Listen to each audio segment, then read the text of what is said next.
ഇന്ന് നമുക്കൊരു അടിപൊളി ഫിഷ് ഫ്രൈ റെഡിയാക്കി എടുത്താലോ. നല്ല സൂപ്പർ ടേസ്റ്റിലുള്ള ഈ ഒരു മീൻ പൊരിച്ചത് എങ്ങനെയാണ് റെഡിയാക്കി എടുക്കുന്നത് നോക്കാം. ഇതിലൊരു സീക്രട്ട് ഇൻഗ്രീഡിയൻസ് ചേർക്കുന്നുണ്ട് നല്ല ടേസ്റ്റ് കൂടാനായിട്ട്. അപ്പോൾ വീഡിയോ എല്ലാവരും ഒന്ന് കണ്ടു നോക്കാം കേട്ടോ. അതിന് വേണ്ടിയിട്ട് കുറച്ച് കഷ്ണമീൻ ഞാനിവിടെ നന്നായിട്ട് കഴുകി വൃത്തിയാക്കി എടുത്ത് വെച്ചിട്ടുണ്ട്. ഇതുപോലെ കട്ട് ചെയ്ത് എടുത്തിട്ടുണ്ട് കേട്ടോ. ഇനി നമുക്ക് ഇതിലേക്കുള്ള മസാല റെഡിയാക്കി എടുക്കാം. അതിന് വേണ്ടിയിട്ട് ഒരു 1.25 ടേബിൾ സ്പൂണ് മുളക് പൊടി ഇട്ട് കൊടുക്കുന്നുണ്ട് ഞാൻ. 1.25 ഒരു 1.5 ഉണ്ടാവും. അത്യാവശ്യം എരിവുണ്ട്, എന്നാൽ ഓവറായിട്ട് എരിവൊന്നുമില്ല. കാശ്മീരി മുളക് പൊടിയൊന്നുമില്ല, നമ്മുടെ സാധാരണ മുളക് പൊടിയാണ്, മുളക് പൊടിച്ച പൊടിയാണ്. ആവശ്യത്തിനൊപ്പം 1/4 ടീസ്പൂണ് കുരുമുളക് പൊടി ഇട്ട് കൊടുക്കാം. 1/4 ടീസ്പൂണ് പെരുംജീരകം, വലിയ ജീരകം. ഇതാണ് സീക്രട്ട് ഇൻഗ്രീഡിയൻസ്. 1/2 ടേബിൾ സ്പൂണ് നെയ്യാണ് ചേർത്ത് കൊടുക്കുന്നത്. നെയ്യ് നിങ്ങളുടെ കയ്യിൽ ഇല്ലയെന്നുണ്ടെങ്കിൽ വെളിച്ചെണ്ണ ചേർത്ത് കൊടുത്താലും മതി. പക്ഷേ നെയ്യ് ചേർക്കുമ്പോഴാണ് ഈ മീനിലേക്ക് നല്ലൊരു ടേസ്റ്റ് ഉണ്ടാകുക. ഇനി 1 ടേബിൾ സ്പൂണ് ഇഞ്ചി വെളുത്തുള്ളി നന്നായിട്ട് പേസ്റ്റാക്കി അരച്ചെടുത്തതും 1 ടേബിൾ സ്പൂണ് കട്ട തൈരാണ് ഇട്ട് കൊടുക്കുന്നത്. അധികം പുളിയില്ലാത്ത തൈരാണ്. ഈ തൈരും കൂടി ചേർക്കുമ്പോൾ മീൻ പൊരിച്ചെടുക്കുമ്പോൾ നല്ല സൂപ്പർ ടേസ്റ്റാണ്. പിന്നെ ഇതിലേക്ക് 1/2 ടീസ്പൂണ് മുളക് പൊടിച്ചത് ക്രഷാണ് ഇട്ട് കൊടുക്കുന്നത്. എന്നിട്ട് കുറച്ച് വെള്ളം കൂടി ഒഴിച്ചിട്ട് ഇത് മസാലയൊക്കെ നന്നായിട്ട് ഒരു നല്ലൊരു കുഴഞ്ഞ രൂപത്തിൽ നമുക്ക് കുഴച്ചെടുക്കാം. എപ്പോഴും മീനിലൊക്കെ മസാല റെഡിയാക്കി എടുക്കുമ്പോൾ കുറച്ച് വെള്ളത്തോടു കൂടി വേണം, ഓവറായിട്ടല്ല, കുറച്ച് വെള്ളത്തോടു കൂടി വേണം നമ്മൾ കുഴച്ചെടുക്കാനായിട്ട്.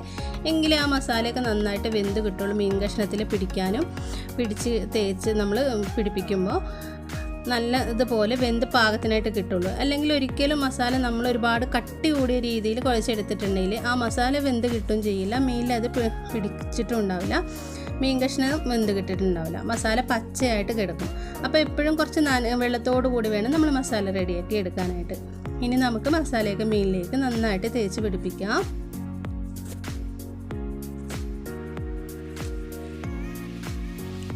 മസാലയൊക്കെ തേച്ച് പിടിപ്പിച്ചതിന് ശേഷം മിനിമം ഒരു 1/4 മണിക്കൂറെങ്കിലും റെസ്റ്റ് ചെയ്യാൻ വെക്കുകയാണെങ്കിൽ നല്ലതായിരിക്കും കേട്ടോ. കാരണം എന്താ വെച്ചിട്ടുണ്ടെങ്കിൽ ആ മസാലയൊക്കെ മീനിലൊക്കെ പിടിക്കുമ്പോൾ കുറച്ച് പിടിച്ച് കിട്ടണമെങ്കിൽ നല്ല ടേസ്റ്റ് ഉണ്ടാവുള്ളൂ.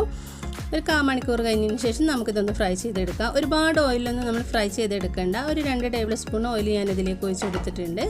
എന്നിട്ട് നന്നായിട്ട് ചൂടായതിന് ശേഷം തീയൊന്ന് കുറച്ച് വെക്കുക, അല്ലെങ്കിൽ മസാലയൊക്കെ പെട്ടെന്ന് കരിഞ്ഞു പോകും. എന്നിട്ട് മീൻ കഷ്ണങ്ങൾ ഇതിലേക്ക് ഇട്ട് കൊടുത്തിട്ട് 2 വശം നന്നായിട്ട് വെന്ത് വരുന്ന സമയത്ത് നമുക്ക് ഇതിൽ നിന്ന് എടുത്ത് മാറ്റാം. ഈ നെയ്യ് ചേർത്തിട്ട് നമ്മൾ മസാല റെഡിയാക്കി എടുക്കുമ്പോൾ നെയ്യും തൈരും ചേർത്തിട്ട് നമ്മൾ മസാല റെഡിയാക്കുമ്പോൾ മീനിന് നല്ല ടേസ്റ്റാണ്. എല്ലാവരും ഈ രീതിയിൽ ട്രൈ ചെയ്ത് നോക്കുക. അപ്പോഴാണ് ഞാൻ പറഞ്ഞതിൻ്റെ ആ ഒരു കറക്റ്റ് നിങ്ങൾക്ക് മനസ്സിലാവുകയുള്ളൂ. നല്ല ടേസ്റ്റ് ഉണ്ടാവും.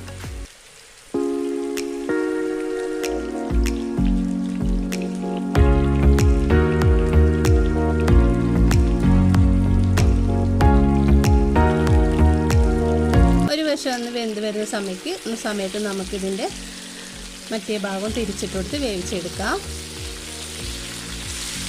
നല്ലൊരു മണമൊക്കെ വരുന്നുണ്ട് കേട്ടോ ഈ സമയത്ത്.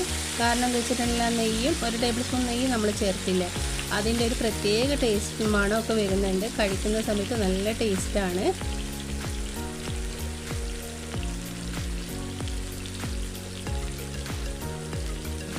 ഇനി ഇതിലേക്ക് കുറച്ച് കറിവേപ്പില ഇതിലേക്ക് ഇട്ട് കൊടുക്കാം. ഒരു 2 വറ്റൽമുളക് പൊട്ടിച്ച് ഇതുപോലെ ഇട്ട് കൊടുക്കാം.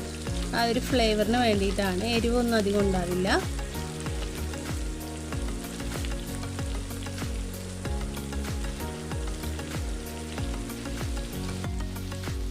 അപ്പം നമ്മുടെ മീൻ ഇവിടെ റെഡിയായിട്ട് വന്നിട്ടുണ്ട്.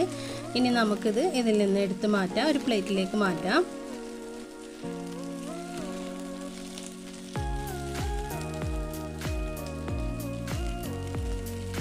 ബാക്കിയുള്ള മീൻ കഷ്ണങ്ങൾ നമുക്കൊന്ന് ഫ്രൈ ചെയ്തെടുക്കാം. കുറച്ച് കറിവേപ്പിലയും കൂടി ഇതിലേക്കും നമുക്ക് ഇട്ട് കൊടുക്കാം, 2 വറ്റൽമുളകും.